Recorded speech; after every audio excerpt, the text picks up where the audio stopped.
Hello and welcome to the show. I'm back with some more of the F1 2015 career mode.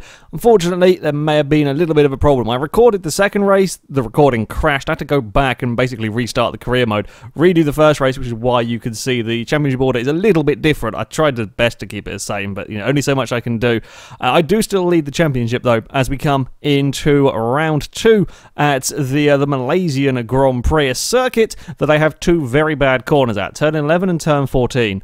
I really struggle around. I'm generally not massively fast at this circuit particularly, but those are two corners that, yeah, I have a really, I can't seem to get my brain around how to take them corners, and I end up just going quite slowly around there.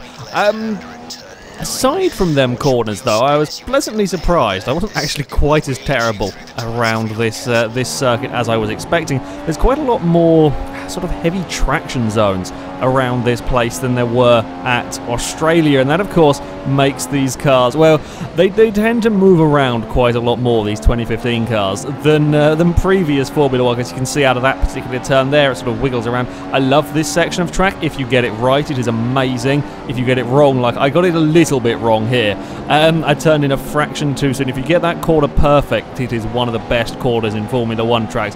When you get it wrong, then you really get it wrong and lose a huge amount of time. I may have run a little bit wide on the exit of that double apex corner. That double apex corner is also really good. This is sort of coming up towards, I think it's turn, I think this is sort of turn 10 up the hill. The car slides about a little bit. This is the turn 11 that I really struggle to get the car. This time I got it relatively well. I do struggle to get it planned for that particular corner. And then we're coming up to the turn 14, second to last corner here.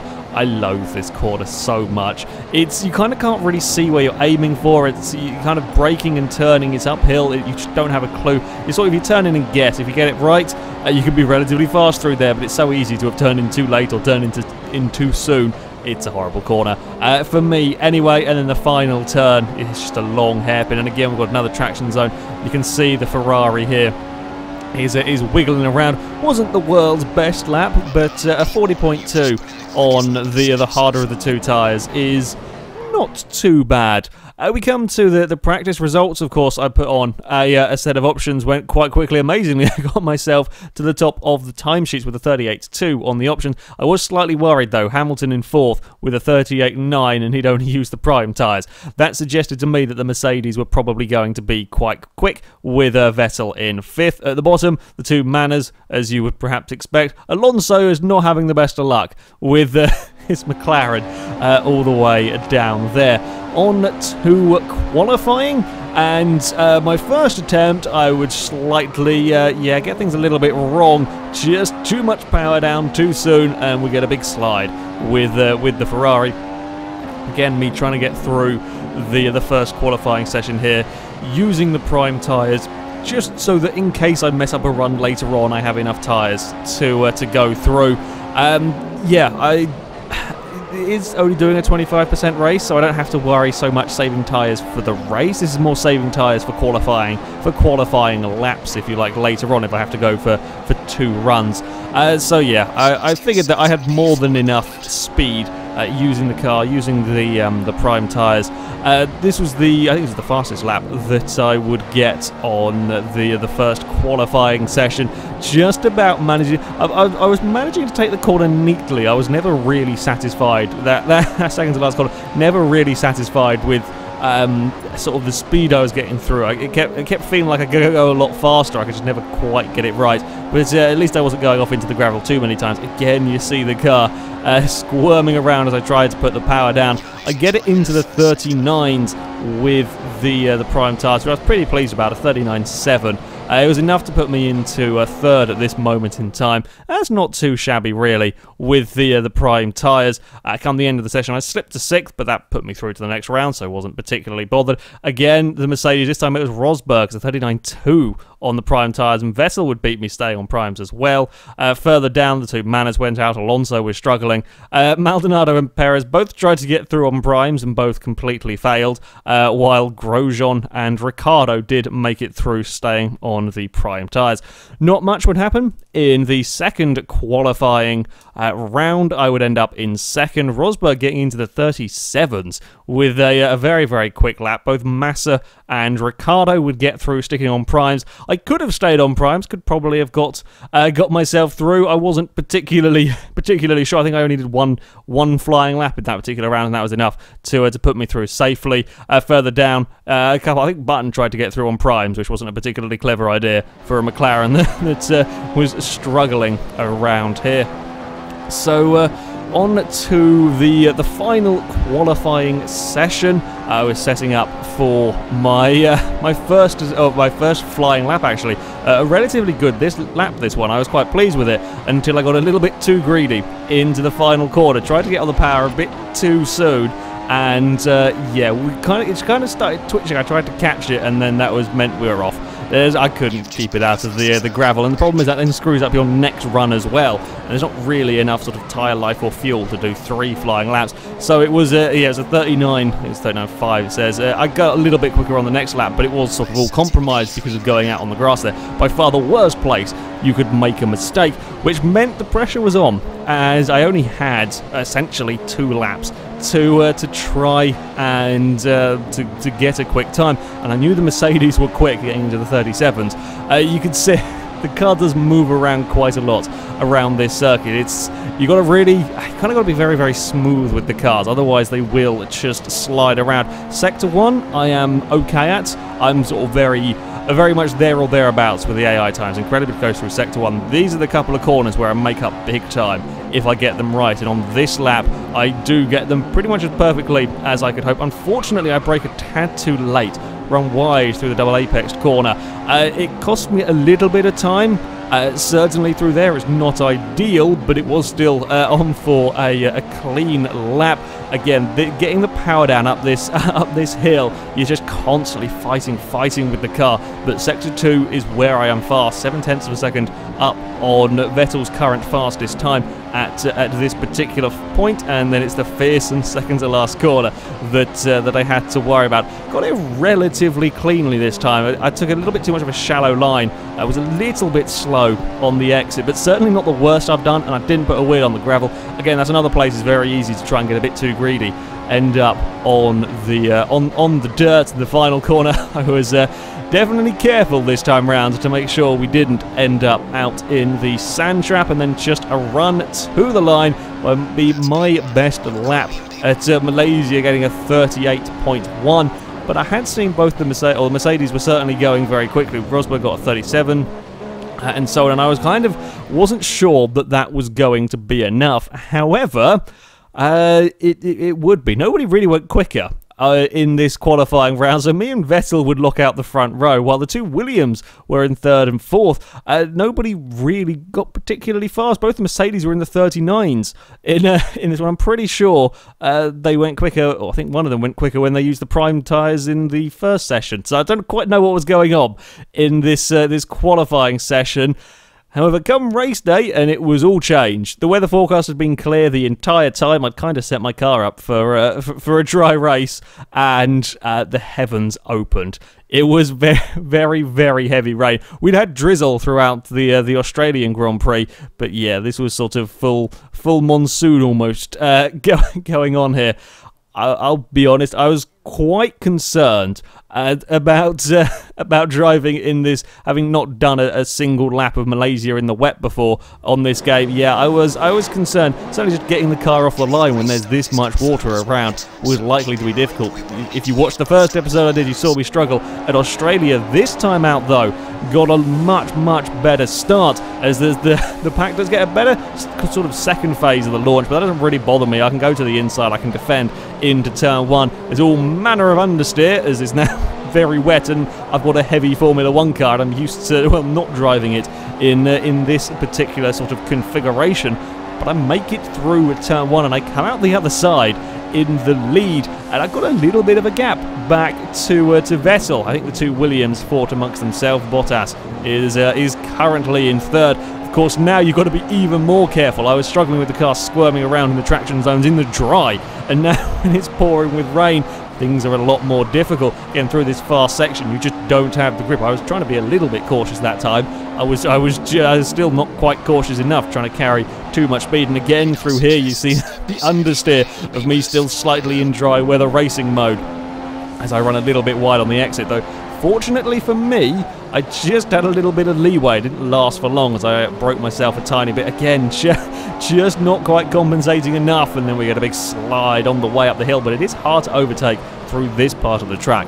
Later on, there are a few good overtaking spots around here, but this section of the track is quite fast and rather scary. It was on the next lap, though, I would completely butcher the second to last corner, and then I was in trouble again. We're squirming our way down the straight. Vettel is having a look, but I go defensive. I'm going to make him go around the outside of the final turn. Still trying to figure out the braking points in this weather. I brake a tad early, but Vettel's stuck trying to go the long way round at the hairpin. I keep my car on the inside. There's all manner of wiggling going on from the Ferrari, but Vettel didn't have a particularly good run off the turn either. He's on the inside. Bottas goes to the inside of both of us. It's 3 wide into turn 1. I get a bump from my from my teammate. I get put out wide. One of the Mercedes is now coming past us. Hamilton goes up the inside. I go make it 3 wide through turn 2, and with some more wiggling out of that particular corner, I have managed to get Hamilton. I think he may have backed out of it trying to go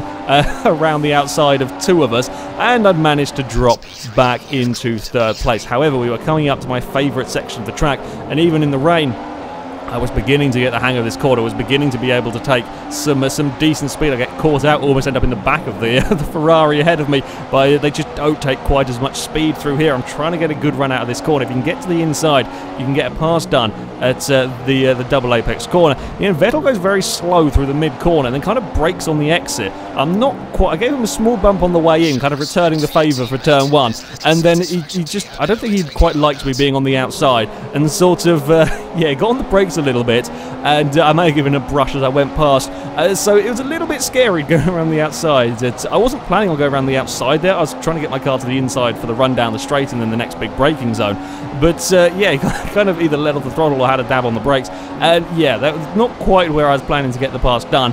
I did get past him in the end, and Hamilton would follow through after he was a bit compromised on the exit. I was kind of expecting Bottas to perhaps vanish up the road, as well, I'd kind of been holding them behind me. I was much like I did in Australia. I was kind of defending from them for a lot, but once it got to the front, the Williams didn't really vanish anywhere. I almost got in position to have a look at the second to last corner. I was really surprised the amount of speed I was taking through that very, very fast downhill chicane almost. I was taking pretty much flat out, and the AIs didn't want to do that, so I was catching them really quickly up towards that second to last corner, but yeah, couldn't quite get anything done this time around. The problem was I did have a half sniff. I'd slowed myself down a little bit, and now I had a very fast Mercedes behind me trying to find a way past, which is not what I particularly wanted while I was trying to hunt down the leader. And sure enough, the straight line speed of that Merc gets alongside into turn 1, but he's stuck on the outside and he can't get it done. He can't hold it around the outside of that first corner. If he could, of course, that would put him on the inside for turn 2. He probably would have got the position. Again, the car sliding and moving around quite a lot, but I had managed to fend off the Mercedes for now. He was close, but this is now my best section of the track. I was good on the brakes into this corner. Maybe run the grass a tiny little bit, but I've managed to pull a gap, and now Hamilton's got to worry about Vettel, that was just right on his bumper at that moment in time. I'm then very, very quick through the next corner. I get it perfectly this time around. Having a look at the back of the Williams, I was pushing quite hard, broke a tiny bit too late. That puts me out wide, and again we're starting to slide the Ferrari around on the exit of the corner, and I'm a little bit too far back. This is a pretty good place for having an overtake. You can get a good run out of that double apex corner.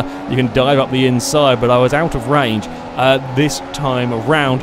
I was kind of hoping he would do a similar thing. I may have taken the bollard with me. I was kind of hoping through these next couple of corners that the Williams would be slow, much like it was last time round. And this lap, I was prepared to have a go at the inside. I get my car there, I get it just stopped for the corner, unfortunately. Bottas is wise to that, he does a cutback, and now we're heading down a straight, and I've got a Mercedes around me that I was slightly concerned about. Mercedes are much better drivers, we were fighting as we come under brakes. I have a go at the inside, I thought there was a gap there, couldn't quite stop my car in time. I give a tiny bump to the Williams, and of course in these kind of conditions that little bump was enough to put him out wide, and that put Hamilton past as well. It wasn't my cleanest overtake, perhaps not my proudest overtake, that one. There was kind of a gap, and then there wasn't, and I couldn't really, once I sort of committed to trying that manoeuvre, I couldn't really back out of it. Yeah, there was a little bit of contact, no harm done to either of the cars.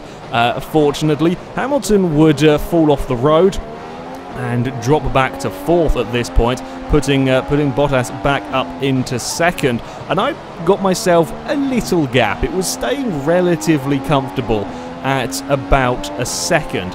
Now, after sort of the first race, where my pit stop sort of strategy, if you like, had worked so well of staying out a little bit longer to avoid the chaos in the pit lane, I wanted to do a similar thing. I didn't want to be pitting with all of these cars around me to get a little bit of a wiggle on. And the tyres were starting to wear, at least that's what I thought I'd saw when I'd flicked through the telemetry. The thing is that I didn't realise until, well, quite a bit later, is that with these tyres you don't actually need to pit in a 25% race. So me thinking I would be clever, come in on at the end of lap 7, get some new tyres on, could have a couple of laps in relatively clean space to make a gap. Kind of, I was effectively trying to get the undercut on the AIs here. Get the new tyres on and really sort of go for it. It was a good strategy if everybody else had pitted. Unfortunately, I would be the only car to come into the pit lane, which means I would have an awful lot of work to do, as I had come out in 18th place. Yeah, that's... I may have made a rather large mistake. I should have paid attention to the race strategy at the start.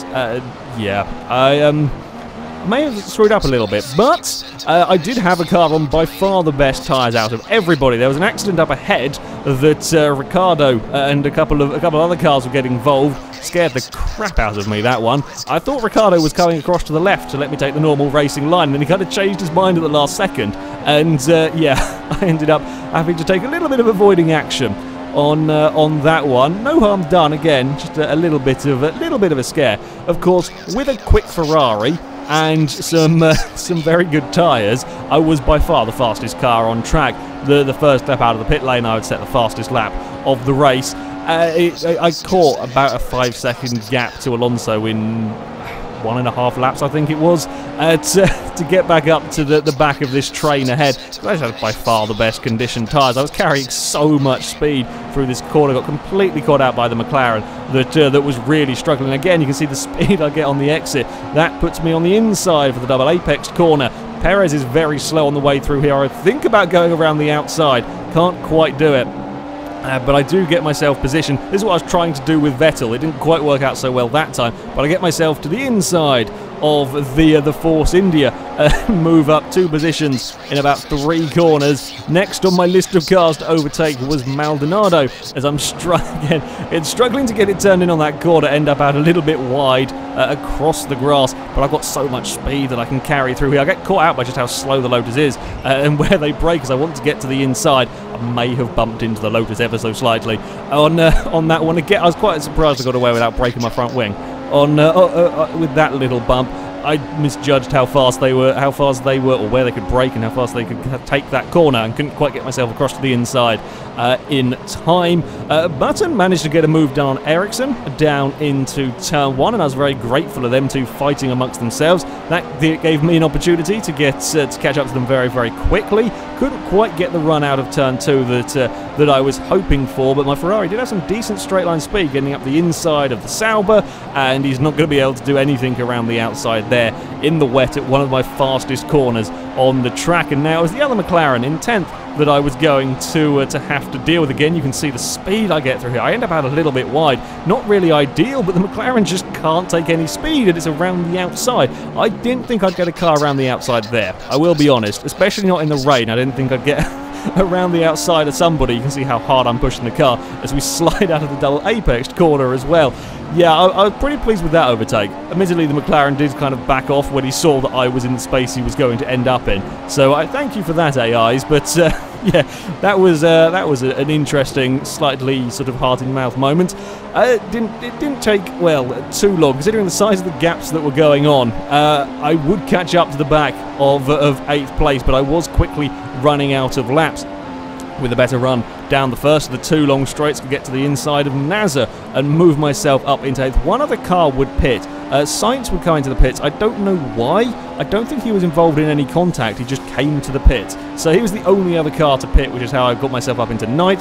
That overtake against Nasser would move me into the 8th position, and I had a lap to make up 2.2 seconds to Kvyat. It didn't take me the entire lap.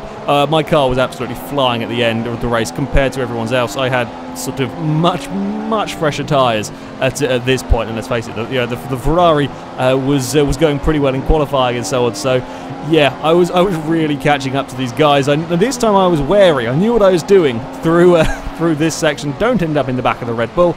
Get to the inside on my least favourite corner, but yeah, it was working. It was working with my good car. Unfortunately, that is going to be as high as I could climb to. Well, I could see Hulkenberg ahead, and certainly another lap I would have easily got him. I just ran out of time. Kvyat was having a look at the final turn. I actually outbraked myself a tiny bit. Red Bull tries to get to the inside, but he just has no grip. Nothing he could do about it. Gets a big wiggle on and very nearly ends up in the sand trap on the outside. I would manage to rescue a 7th place. Certainly an eventful race for me, this one. It was quite good fun, I have to say. Did a lot of overtaking. After the first round where I barely overtook anybody, this one I had a lot of work to do. However, slightly annoyed that I lost what could have been, or probably should have been, certainly a top 3 finish. Yeah, may have made a bit of a duff call on the pit stop. But having done that, I did manage to recover to 7th. So at least it was still some points. Yeah, as I said, Sainz was the only other car to come in for the pits, except for Ricciardo that would come in because of damage. This is what caused it. He tried to get to the inside of Massa. This would put Massa out of the race as they both spun through the very fast corner. And unfortunately, Ricciardo's car was kind of confused as to what to do at this particular moment in time, and decides that he's going to block Verstappen. That's what gave him the penalty and caused Verstappen problems as everybody else comes past. Now he decides to go. You see, he's going across to the left as I'm coming past, and then changes direction. That's what, yeah, very nearly ended my race as well. Wasn't Ricciardo's finest moment in the race, but there we go. Yeah, my recovery drive meant I only lost 1 position in the championship. Yes, I am 12 points behind, but that's not too bad. I can recover it if I don't make any more silly mistakes. Anyway, that is it from me, so thank you very much for watching, and until next time, goodbye.